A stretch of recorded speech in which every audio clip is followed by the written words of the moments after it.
So today I'm sitting with Kika Smith at Brewed Awakenings on County Road 43. And I wanted to meet with you, Kika, because things have changed, obviously. Well, let's talk about the business first, though. How long has Brewed Awakenings been here? Well, Brewed Awakenings has been here for, I believe it's 13 years. Mm-hmm. I've been a part of it for about 9 or 10 now. Yes. First as an employee, Mm-hmm. and then as a co-owner, and now as a sole. And I was saying earlier that I've seen you do a lot of innovation here at Brewed Awakenings, initially offering alternatives to dairy, and then offering gluten-free products, which you still have an abundance of, and I love because they don't taste any different. They're just so yummy. Yeah.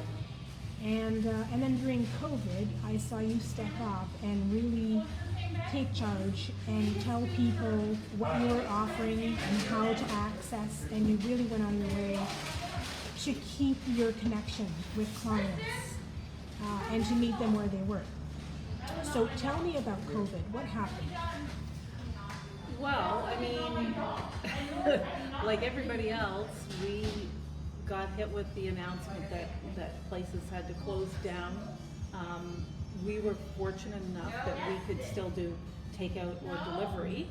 We had not done delivery before this, but it just made sense to make that an option, particularly to our vulnerable and our older clientele, and we have a fair amount of those. So, we let them know.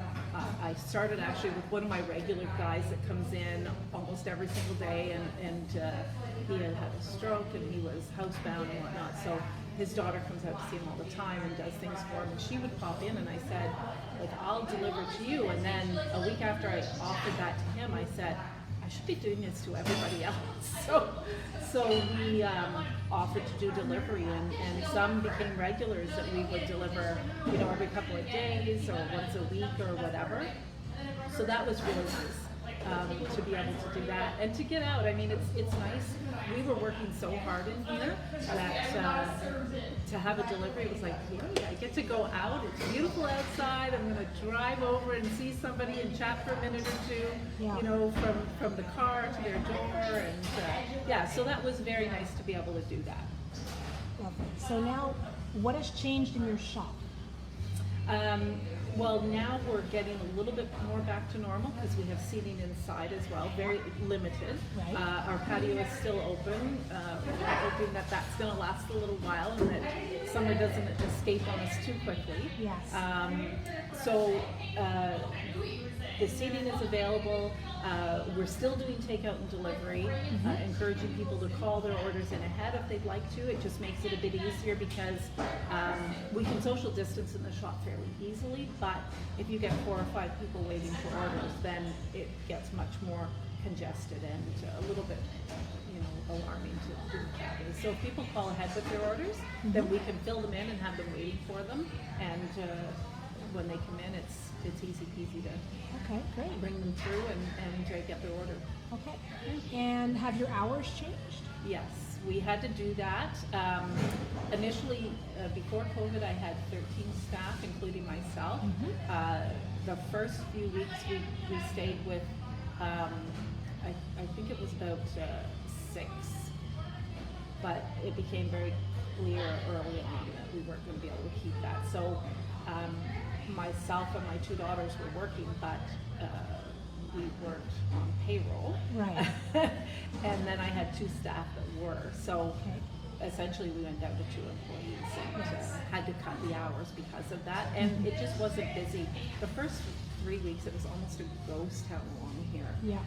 So, we open at the same time during the week at 6 in the morning, and then we close during the week at 5. It used to be 8.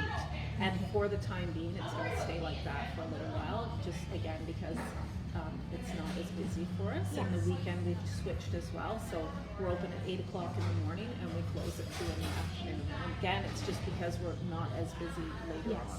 Yeah, So and that might change in the fall. It people might going change back to in the work. fall, and we'll watch that and we'll see how things go. Yeah. But right now, it just doesn't make financial sense to keep open, Yeah. for the occasional cup of coffee. And so one of the things I like is I'm on your Facebook page and I see you posting specials, and so I'd encourage anybody watching this to go on Facebook and have a look at your daily specials. And I think you do, I'm not really on Instagram very much, but I think you do Instagram as well. I'm not on Instagram either. My Your daughter actually daughter. does all the social media for me, and she's been really fantastic. Yes. So she does try to post as early as she can, but she doesn't come in until 11 o'clock, and then she Yes. stays until 7 or 8 in the evening most times. So yeah, so it's a long day, but we did an opinion questionnaire kind of yesterday or the day before, Yes. and asked people what they would like, and some of the things were more consistency with the posting and a little bit earlier in the day, which absolutely makes sense, because then people know what they can have for lunch and what's available, and, Yes. and place their order in plenty of time. So Yeah. we're going to try and do it a bit more consistent, a bit earlier, so that makes it much easier for everybody. So for somebody who's not familiar with your shop, can you take us through some of the stuff? I know I love your oatmeal that you guys make. I always Which we pick some just up. actually made today. We haven't made for 5 months, and we just made today. Oh, I always Yeah. loved it. I just got myself some. And then my daughter's obsessed with your carrot cake. Oh. And my mom and her, they generally fight over it. But you have lots of take-home stuff, and you have specials every day. Yeah, we make everything here. The only thing we don't make basically are the bread, and we get that from Grimsby, Yes. which I love. Yes. So we make everything here: our soups, all our biscotti, our baked goods, everything we make here. And you know, we've been going through all our baked goods fairly quickly, and our soups actually, which surprisingly in the warm weather still sell quite well. So things don't usually sit, so they're quite fresh. The Yes. ginger crinkles, you're going to have a hard time buying those because they do not sit on the shelf for long. Yes. Again, if you want something like that for a specific reason, give us a call and we'll make sure when we're making them we put them aside, or we keep them that specific day or whatever. So, Yes. yeah, and the gluten-free, my daughter is a graduate from Algonquin, the baking and pastry arts course, so a lot of that she has looked at and found recipes that she likes, and then revamped them a little bit so that they Okay. suit us, because as we were talking earlier, sometimes gluten-free doesn't taste Oh my gosh. as good as it could. Yes. So the ones that we have, like the zucchini bread is one of my favorite, and I'm not gluten-free, but I Yes. absolutely love that. Yeah. The chocolate chip gluten-free cookies sell almost quicker than the regular chocolate chip Yeah. cookies. Again, they're one that we have a really hard time keeping in here. Yes. So my daughter has just been fabulous with figuring out what works and finding recipes that are easy for us to do but taste delicious. Yes. Yeah, you have a great variety, and I mean, there's always a display and lots of cookies and packaged cookies, and so much to choose from. So I encourage anyone out there who's hungry and looking for some food to check you out. Call in. I'll put your phone number so people can call you in and look at your specials board, and there's always so much going on, lots to choose from.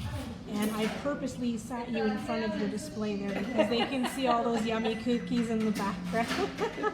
Thank you so much for your time and for everything you do in this So community. appreciate it.